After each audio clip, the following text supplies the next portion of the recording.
তাই যখন বাইরে সিল বৃষ্টি হচ্ছে আর আমার হাতে একটা সিল খাবো এখন। আমরা এখন যখন ছিলাই যখন বাইরে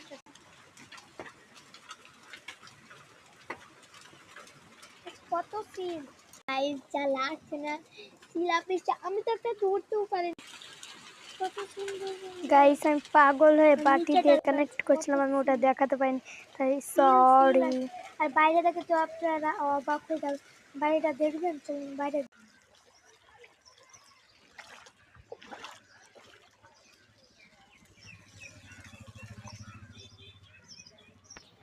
সিলগুলো জাস্ট ওয়াসাম, এত সিল ছিল যে ভাই আমি সবটি সিল দেখাতে পারিনি। যে একটা ছোট্ট নদী,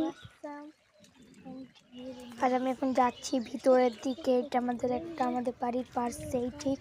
আর দেখুন গাইস কত শিলা বৃষ্টি, আমি ভালো মতন ভিডিওটাও করতে পারিনি, মায়ের ভয়ে ছিলাম। এখন আমি উপরে চলে যাচ্ছি।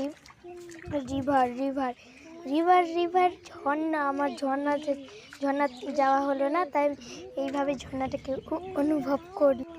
এখানে আমাদের এখানে একটা ছোট্ট ঝর্ণা, জাস্ট ওয়াসাম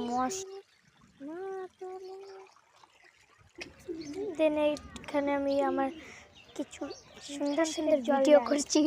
আমি আর কি বলবো, আমার বলার মতন কিচ্ছুই নেই। তারপরে আমি চলে এলাম ছাদে।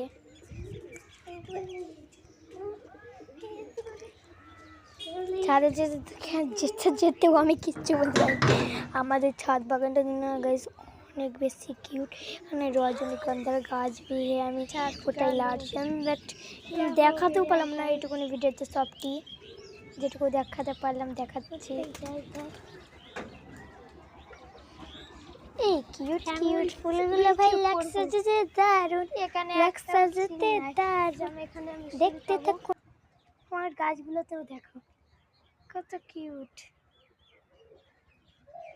এই কিউট ফ্লাওয়ারটার নাম দিয়েছি বাপ্পি পিউ। উড়ে গেল।